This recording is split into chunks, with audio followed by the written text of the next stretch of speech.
So some people like to play 5e, and part of the reason why I like to do is there's a plethora of character selections you can make. And what I do is I kind of took the concept of 5e, and I personally like Swords and Wizardry, or even I guess some people would say this is really advanced D&D, but a little easier to maintain um, because it doesn't have so much extraneous things to keep track of. And I converted some of it from 5e into Swords and Wizardry that you can incorporate this into your game, which, I found to be very successful in playing with a group of kids when I teach high school. So some of this may seem like, oh, you're basically tanking up the characters a little bit. I kind of did this as a way of kind of like bridging the gap between 5e and Swords and Wizardry, and it works pretty well, right? So I'm going to go through each one of the races and just kind of talk about why I created them the way they did. So dwarves, they typically have dark vision, and all of them have a +2 to their constitution, and they get a bonus if they use an axe, battle axe, or a hammer, right? And you have the selection either hill or mountain. This is straight out of 5e. I just kind of put it into Swords and Wizardry. Hills get +1 to wisdom, and their hit points increase +2 for every level. And mountains, dwarf gets a +2 to strength. This is in addition to the dark vision, constitution, and the axe movement, right? So it makes it a little fun. Elves, everybody kind of knows what they are. Your bonus automatically is a +2 dexterity and dark vision. High elves get the intelligence bonus, and they get to actually use detect magic once a day. Wood elves use fairy fire spell one time a day, and they get a wisdom bonus. And drows, for those that like to play those type of characters, get a +1 to the charisma, dark vision 120 feet, and they use sphere of darkness 15 feet one time a day.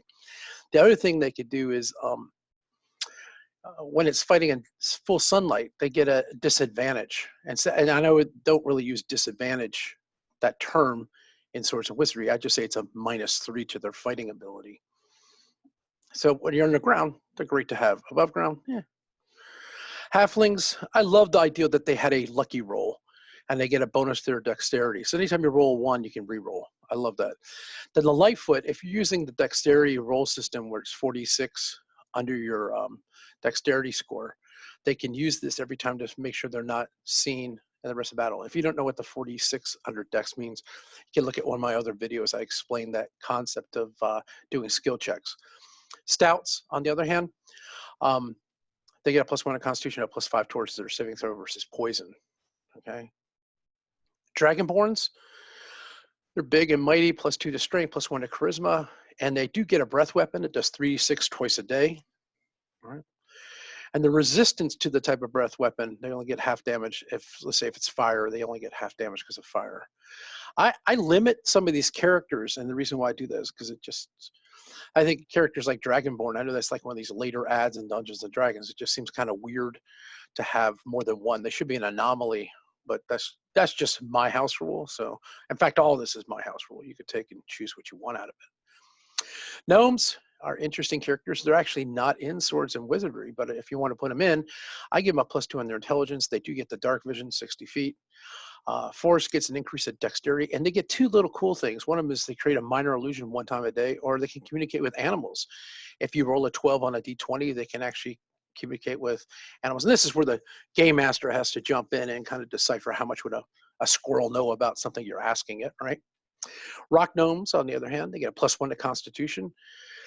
They also can understand magic, alchemy, or tech with roll a 12 or higher on a d20. So if they see something that's magical, they automatically can figure out what it is. Like, wow, it's a +2 sword. Now, it depends on how you play that game. Like some people just spit out it's a +2 sword. I kind of let the characters kind of figure it out. But if you have a rock gnome, they can just look at it and figure these things out. They also do something as making little clockwork, music, flame devices, or whatever they want. Once again, this is creativity on the part of the character. You roll a 12 or higher. DHAMPIR. Now, this was one that my son thought it would be kind of cool to play.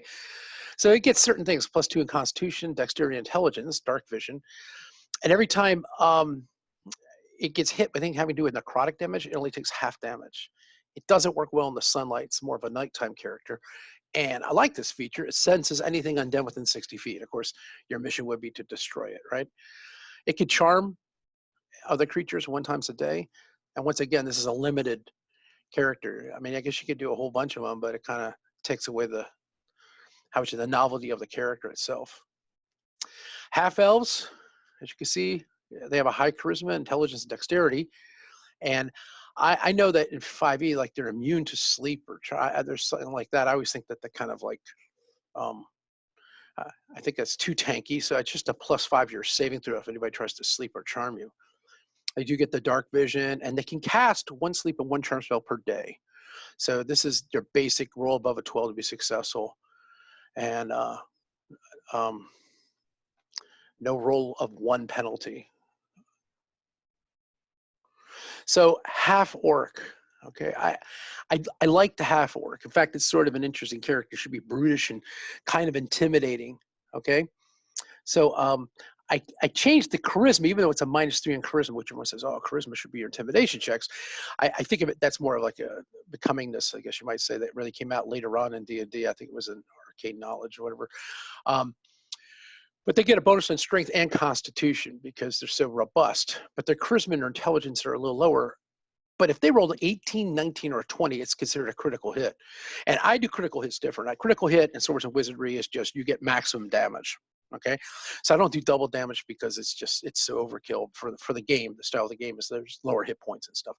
So I also have a weird thing that's separate from charisma rules. It's an intimidation rule.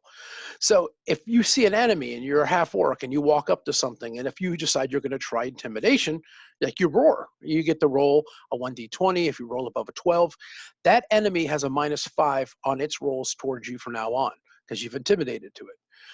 If he's able to make a saving throw, it would negate this. So this is kind of like an interesting feature of the half-orc. I try to make him a little more unique. Like a character like that, these other ones that sound so interesting, no one pick a half-orc, but now you have some kind of weird thing with it, and it makes it sort of a really interesting fighter class, or if you want to go up against things.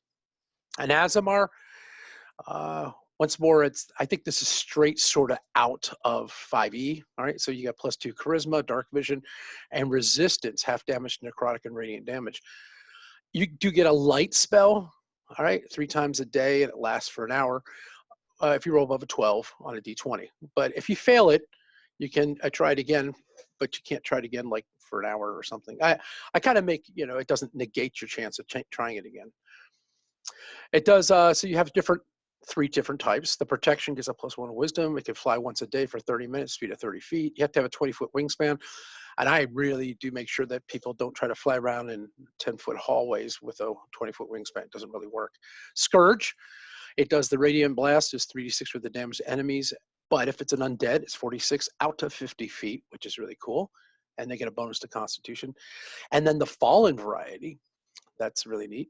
It +1 to strength, it does a necrotic blast. Now, the radiant blast is really going to have its effect more on the undead, and the necrotic blast, the same thing. It does what you call 3d6 to energy, but it's at the 46 to the undead is really cool for the scourge. Furblogs, those are cool. I kind of lifted these concepts from 5e as like the write-up and just kind of put it together. Increase in wisdom and its strength, and then you can cast each one of these spells once a day, and they last for 30 minutes. You can disguise yourself, detect magic, speak to plants, speak to animals, and turn invisible. These are cool if you're going to make a druid class and Swords and Wizardry and you want to use a furbolg. Goliath, like I said, I'm trying to make each one of these a little different. So Goliath, you get +2 to strength and +1 to constitution. And anytime you're in battle, you always take half damage with melee and ranged weapons. So normal physical weapons don't do as much damage to a Goliath. And this, if you do a strength check, and this is sort of interesting, is that you do 3d6 below your stat when you're doing checks, using your style checks, right? It can always use 1d6 less. Let's say if you're trying to lift a group of people out of a tomb or something like that, and it's 5d6, well, if you're a Goliath, it's 4d6, and you have to roll below your stat value. KENKUs, +2 to dexterity and wisdom. It can mimic any sound. Now, some people actually make it that you can't come up with the original sound. You have to use a sound that you've heard or words you've heard during the game. That can be a little cumbersome for people in a game, but They can obviously do a whole bunch of cool stuff if you play the character rights. So they can deceive people through mimicry or forgery with the 12 or higher on the D20. And I just kind of did a 12 or higher, so it's really kind of like maybe 45% chance of these things coming true. So I kind of like the way those work. LIZARDFOLK, this is my youngest son's favorite character. He played it in 5e, and he definitely, this is how it all started, actually, because he wanted a LIZARDFOLK in Swords and Wizardry, because that's the one we played. We're playing Raponthuk. And he created his character, and we based it on the 5e conversion. And I gave it a little more, because it deserves it. And you get +2 to strength, +1 to wisdom, +2 to constitution. So these are all bonuses, okay? It can hold its breath for 10 minutes, and it gets a +3 to armor class, but cannot wear metal armor. So if you get a plus to your dexterity and armor class, you're great. All right. So generally speaking, if you get a +1, you'd be armor class of 14. Generally speaking, if you get a high enough dexterity, can swim 30 feet per round. It's immune to fear and motion, which is really kind of cool because Raponthuk had a lot of fear-induced stuff with statues, and this was the only guy I'd never seen to be affected. This is fun in battle. Every time this thing bites something to do 1d6 damage, it sucks blood off its opponent and gains back 1 hit point in battle, which is very beneficial. There's a point where you put a limit on it. Like my son took a troll's head and stuck it in a bag, and then it just kept biting it and sucking stuff out of it to regain his hit points. So I kind of like said, you can't do it with these really, you can't do it with the undead or let's say trolls. I would not let this effect actually work. Can make any weapon out of bones, javelins, darts, clubs. But if you do a critical hit with one and you, I consider it broken because you hit so hard with it. The other thing is if you are fighting in a battle and you roll a 5 or lower, I consider the bone weapon broken. I did this because that way he's constantly making new stuff, and sometimes it's better just to have a normal axe. So I put a little more challenge in it. And once again, this is a limited party thing. You can't have a whole bunch of them, so only one in my adventuring party, which seemed to work out really nice. Tabaxi, increased dexterity and charisma, dark vision, and this gets 2 attacks per round with the claws. And you can add your claws, which is 1d6, and I give you the strength modifier for doing attacks. Some people like these things. And of course, if they role play it correctly, it gets its bonuses based on smell and stuff, which makes it a lot of fun. HALF-OGRE. Now this is one I wanted, and I didn't know what to do with it. So I came up with this guy, and I gave a lot of weird stuff down here, but it's a +3 to strength, +1 to constitution. He's a little slower, and his charisma is a little weaker, obviously, based on the type of character it is. And for every, say if you're going to be a HALF-OGRE fighter, you get a +4 hit points per level in Swords of Wizardry. That would really help, okay?